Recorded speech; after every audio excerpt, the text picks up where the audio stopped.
Hello students. तो आज जो है स्टीरियो आइसोमर का सेक्शन सी का क्वेश्चन नंबर 8 से डिस्कस करेंगे। तो क्वेश्चन है द स्ट्रक्चर दिस शोज। तो ये स्ट्रक्चर दिया हुआ है और बोल रहा है ऑप्शन में GI optical isomer, geometrical and optical और टोटोमेरिज्म। तो पूछ रहा है कि ये जीआई शो करेगा या नहीं करेगा, ऑप्टिकल आइसोमर शो करेगा या नहीं करेगा, या दोनों शो करेगा, ये बताना है आपको, या टोटोमेरिज्म शो करेगा। तो टोटोमेरिज्म तो शो नहीं करेगा क्योंकि टोटोमेरिज्म के लिए कीटो इनोल फॉर्म होना जरूरी है। इस स्ट्रक्चर में ना तो कीटो फॉर्म है ना इनोल फॉर्म है, तो ये टोटोमेरिज्म तो नहीं करेगा। अब जीआई के लिए डबल बॉन्ड इलिजिबल होता है, लेकिन डबल बॉन्ड वाले कार्बन से दो डिफरेंट ग्रुप अटैच होना चाहिए, तभी ज्योमेट्रिकल आइसोमर शो करेगा। तो यहाँ देखिए इस कार्बन से दो सेम ग्रुप अटैच है, मिथाइल मिथाइल, मतलब जीआई शो नहीं करेगा। तो एक ही ऑप्शन बच जाता है ऑप्टिकल आइसोमर बी। और ऑप्टिकल आइसोमर क्यों शो करेगा? क्योंकि ये वाला कार्बन देखिए कायरल कार्बन है, कायरल कार्बन है तो ऑप्टिकल एक्टिविटी शो करेगा। इसमें ना तो पीओएस वेरिएंट है ना ही सीओएस वेरिएंट है। इससे चार डिफरेंट ग्रुप अटैच है, एच मिथाइल ये पूरा ग्रुप और एक सीओएस, तो चार डिफरेंट ग्रुप तो कायरल है। और कायरल होने के कारण इसमें ना तो पीओएस है ना सीओएस है। आप पीओएस सीओएस चेक कर सकते हैं। आप किसी भी तरह से इस पूरे मॉलिक्यूल को बाइसेक्ट कीजिएगा तो वन हाफ दूसरे हाफ का मिरर इमेज नहीं बन पाएगा, तो इसलिए पीओएस वेरिएंट नहीं है और सीओएस भी वेरिएंट नहीं है। इस पूरे मॉलिक्यूल में कोई वैसा पॉइंट नहीं है जिसमें कि आप जहां से इक्वल डिस्टेंस पे अपोजिट तरफ जाइएगा तो सेम मॉलिक्यूल मिल सके। तो सीओएस भी वेरिएंट नहीं है, तो ऑप्टिकल आइसोमर शो करेगा। ये ऑप्टिकली एक्टिव कंपाउंड है, तो इसका आंसर बी हो जाएगा। नेक्स्ट है when cyclohexane is poured on water it floats बिकाउल। तो बोल रहा है कि साइक्लोहेक्सेन को यदि हम वाटर में मिक्स करते हैं तो ये फ्लोट करता है। तो इसका रीजन क्या होगा? तो chair form, boat form, crown form, ये सब से कोई लेना देना नहीं है। ये एक्चुअली में डेंसिटी पे डिपेंड करता है। यदि दो लिक्विड में एक लिक्विड ऊपर तैर रहा है मतलब कि डेंसिटी उसका कम है, जो लिक्विड नीचे रहता है वो हाइयर डेंसिटी का है, मतलब कि लेस डेंसिटी है वाटर से साइक्लोहेक्सेन का, इस कारण से ये ऊपर में फ्लोट करता है। तो ऑप्शन डी होगा। ये एक्चुअली में केमिस्ट्री का क्वेश्चन ही नहीं है, ये तो फिजिक्स का क्वेश्चन है। बायोन्सी के कारण बायोन फोर्स लगाएगा तो ये ऊपर ही फ्लोट करेगा। और एक पॉइंट, जो साइक्लोहेक्सेन का ये चेयर फॉर्म, बोट फॉर्म वगैरह है, ये कन्फॉर्मर होता है साइक्लोहेक्सेन का। ये टॉपिक हम पढ़ाए नहीं है, ये बहुत ही छोटा टॉपिक है और ज्यादा इंपॉर्टेंट नहीं है। कभी काल इससे एक आध क्वेश्चन आ चुका है तो आ चुका है, नहीं तो नहीं आया है। आप चाहें तो इसको पढ़ सकते हैं। जब आप सर्च मारिएगा कन्फर्मर ऑफ आइसोमर तो एक दो वीडियो देख लीजिए, आ जाएगा। बहुत छोटा छोटा वीडियो रहता है इसका, चेयर फॉर्म, बोट फॉर्म, ये सब कन्फर्मर रहता है साइक्लोहेक्सेन का। नेक्स्ट है how many optically active stereo isomer are possible for butane 2,3 diol. तो पहले ब्यूटेन 2,3 डायोल बनाइए। ब्यूटेन 1 2 3 4 ब्यूटेन है, और सेकंड से OH और फिर थर्ड से भी OH। तो इसमें टोटल कितना ऑप्टिकली एक्टिव आइसोमर होगा? तो सबसे पहले तो आप जानिए कि ऑप्टिकली एक्टिव आइसोमर जब भी होगा तो या तो 2 होगा या 4 होगा, ये ध्यान रखिए। मतलब हमेशा इवन में होगा। ऐसा क्यों? क्योंकि ऑप्टिकली एक्टिव कंपाउंड का मिरर इमेज हमेशा आइडेंटिकल नहीं होता है। तो आइडेंटिकल नहीं होगा तो जब भी होगा तो ये खुद प्लस उसका मिरर इमेज, मतलब 2 4 6 8 इसी तरह से एग्जिस्ट करेगा। मतलब ओड वाला तो रिजेक्टेड। अब 2 होगा या 4 होगा। तो जब आप इसका total number of stereo isomer निकालिएगा फॉर्मूला से, 2 कायरल कार्बन है और सिमेट्रिकल इंड है, तो फॉर्मूला से इसका आएगा 3 stereo isomer. Total stereo isomer 3, 2 की पावर 2 - 1 प्लस 2 की पावर 0, मतलब 2 की पावर n-1। 2 है तो n = 2 है, तो 2 की पावर n-1 प्लस 2 की पावर n/2 - 1, तो 2/2 1 - 1, तो 2 की पावर 0, तो 2 की पावर 1 2 प्लस 1 = 3। तो टोटल स्टीरियो आइसोमर 3 है, तो ऑप्टिकल तो 3 से कम ही होगा, तो ऑप्शन बी हो जाएगा इस तरह से। या फिर आप इसका कॉन्फ़िगरेशन निकाल के देखिए। तो 2 कायरल कार्बन है, एक पॉसिबिलिटी है कि दोनों का कॉन्फ़िगरेशन R हो, तो इस केस में ये ऑप्टिकली एक्टिव कंपाउंड होगा। क्यों? क्योंकि R का मिरर इमेज R नहीं होता। जब ये R और ये R रहेगा तो इसको आप 2 पार्ट में डिवाइड कीजिएगा तो एक दूसरे का मिरर इमेज नहीं होगा, तो इसका मिरर इमेज जो बनेगा वो आइडेंटिकल नहीं रहेगा, तो ये दोनों ऑप्टिकली एक्टिव है। दूसरा पॉसिबिलिटी है कि एक का कॉन्फ़िगरेशन आर हो, दूसरा का कॉन्फ़िगरेशन एस हो, ये आर ये एस मान लीजिए, तो इस केस में एक दूसरे का मिरर इमेज होगा, क्योंकि आर और ये एस, तो ये मिरर इमेज है, तो इस केस में क्यूएस प्रेजेंट है, मतलब इसका जो मिरर इमेज होगा वो आइडेंटिकल होगा, मतलब आर का एस और एस का आर, तो ये दोनों आइडेंटिकल है, मतलब ये आर और ये एस रहे या फिर ये एस और ये आर रहे, दोनों आइडेंटिकल होगा। तो टोटल 3 होगा, आर आर एस एस और एक आर एस।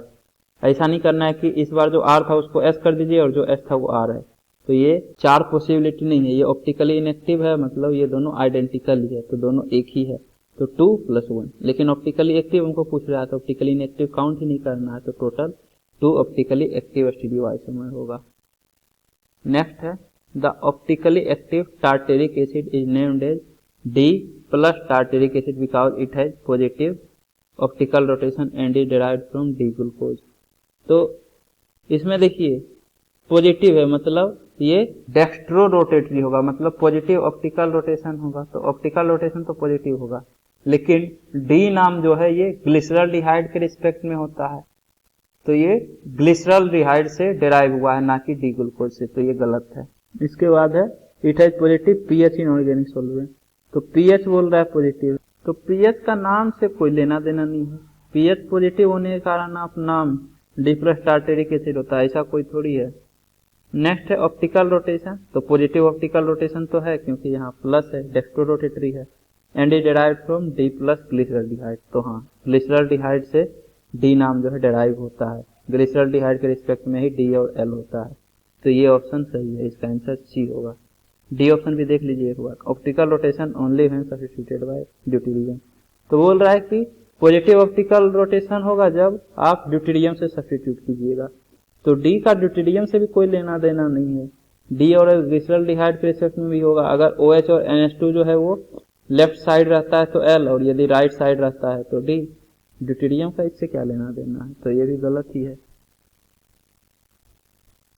नेक्स्ट क्वेश्चन है which of the following compound will exhibit geometrical isomer, तो ये सब में ज्योमेट्रिकल आइसोमर कौन शो करेगा, तो सबसे पहले तो ज्योमेट्रिकल आइसोमर के लिए रिस्ट्रिक्टेड रोटेशन होना चाहिए और डबल बॉन्ड के अलोंग दोनों कार्बन से डिफरेंट ग्रुप अटैच होना चाहिए, सेम ग्रुप यदि अटैच रहेगा तो जी आइसो नहीं करेगा।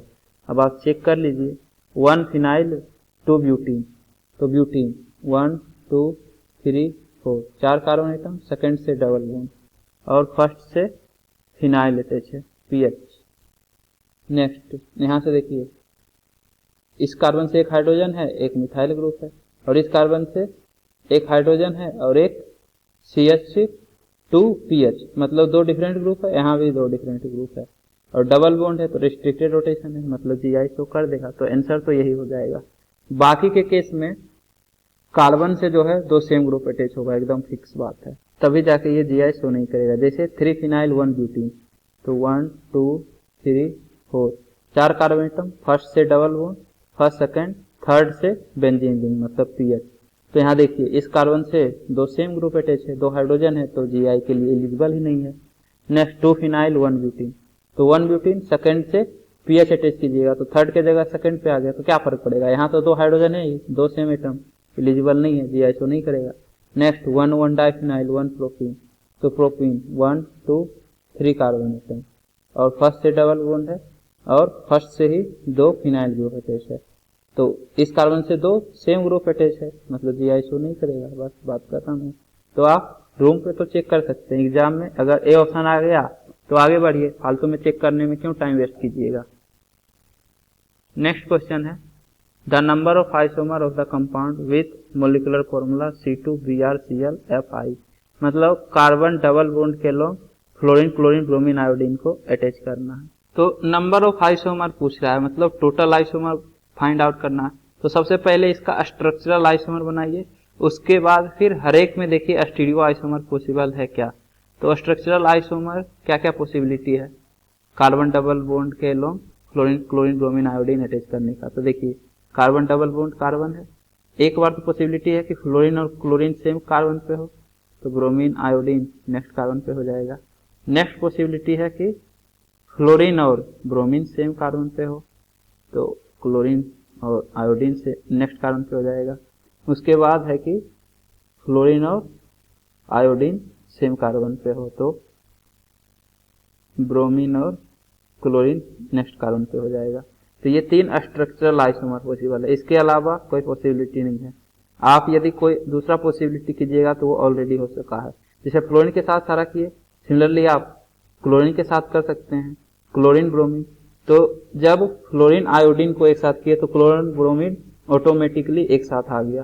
सिमिलरली आप क्लोरीन आयोडीन को बोल सकते हैं, तो जब आप क्लोरीन ब्रोमीन को एक साथ किए तो क्लोरीन आयोडीन ऑटोमेटिकली एक साथ आ गया। सिमिलरली ब्रोमीन आयोडीन के बारे में आप सोच सकते हैं, तो जब क्लोरीन क्लोरीन के किए तभी ब्रोमीन आयोडीन एक साथ आ गया। तो ये 3 स्ट्रक्चरल आइसोमर है। अब इसमें जीआई पॉसिबल है क्या? तो हाँ, जीआई पॉसिबल है। क्यों? क्योंकि डबल बॉन्ड के लोग देखिए इस कार्बन से भी 2 डिफरेंट ग्रुप अटैच है, यहाँ भी 2 डिफरेंट ग्रुप अटैच है, मतलब ये जीआई शो करेगा। तो 2 स्ट्रक्चर बनाएगा, दिस प्लस एक और इसका जीआई होगा। तो जीआई में क्या होगा कि एक बार डबल बॉन्ड के लोग फ्लोरीन ब्रोमीन सेम साइड है, दूसरा पॉसिबिलिटी है कि फ्लोरीन और आयोडीन सेम साइड हो जाए। तो ये 2 पॉसिबिलिटी होगा, कार्बन डबल बॉन्ड कार्बन, इस बार यहाँ फ्लोरीन और इस तरफ आयोडीन हो और ब्रोमीन अपोजिट साइड, मतलब फ्लोरीन ब्रोमीन सेम साइड और फ्लोरीन आयोडीन सेम साइड। तो यहाँ क्लोरीन आयोडीन सेम साइड था तो इसका अपोजिट हो जाएगा, क्लोरीन ब्रोमीन सेम साइड हो जाएगा इस स्ट्रक्चर में। सिमिलरली ये दोनों का भी जीआई पॉसिबल है। क्यों? क्योंकि डबल बॉन्ड के लोग 2 डिफरेंट ग्रुप अटैच है, इधर भी 2 डिफरेंट ग्रुप।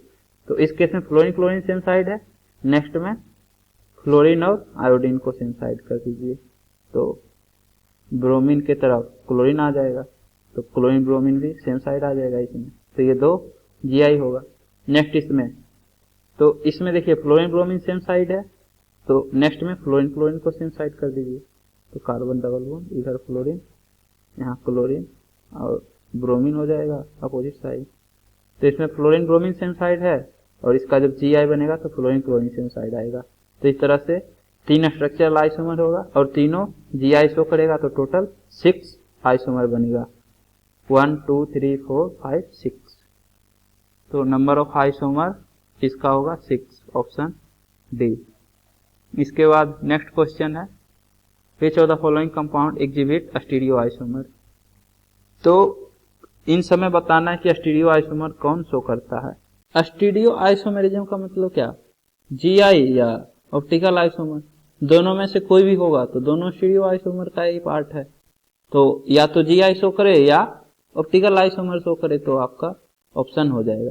तो फर्स्ट 2 मिथाइल ब्यूट 1 इन, तो 1 2 3 4 4 कार्बन एटम 1 इन, तो फर्स्ट से डबल बॉन्ड और सेकंड से मिथाइल, तो 1 कार्बन। तो ये तो जीआई शो नहीं करेगा। क्यों? क्योंकि इस कार्बन से 2 हाइड्रोजन अटैच है, तो डबल बॉन्ड के लोग 2 सेम ग्रुप है, तो जीआई शो नहीं करेगा। और ऑप्टिकल सेंटर तो है नहीं जो कि ऑप्टिकल आइसोमर शो करे, तो ए रिजेक्टेड।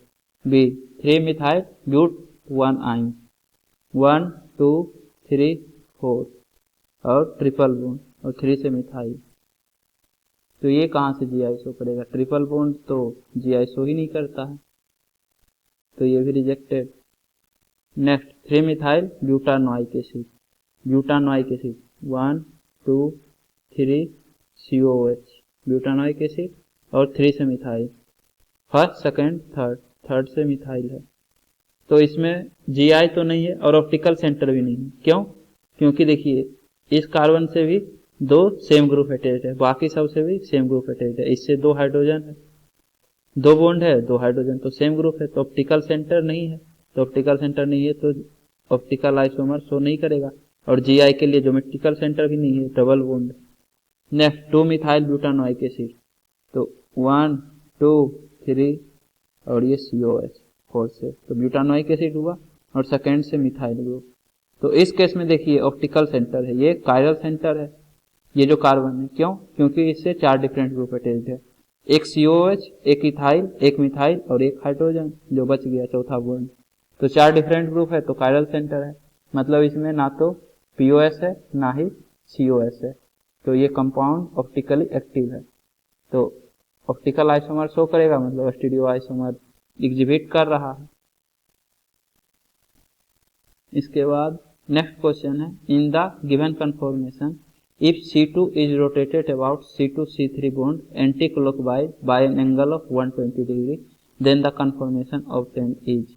तो C2 और C3 ये जो डॉटेड से कार्बन रिप्रेजेंट रहता है और ये सर्किल से C3 कार्बन है, तो इन बॉन्ड को रोटेट किया जा रहा है एंटी क्लॉकवाइज। तो ये क्लॉकवाइज डायरेक्शन होता है, ये एंटी क्लॉकवाइज।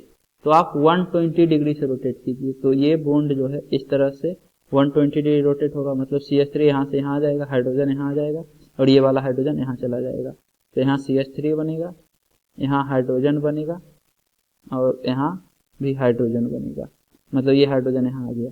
तो CH3 एक दूसरे के साथ 60 डिग्री बॉन्ड एंगल पे है, सॉरी बॉन्ड एंगल नहीं, डायहेड्रल एंगल होता है, तो 60 डिग्री डायहेड्रल एंगल है।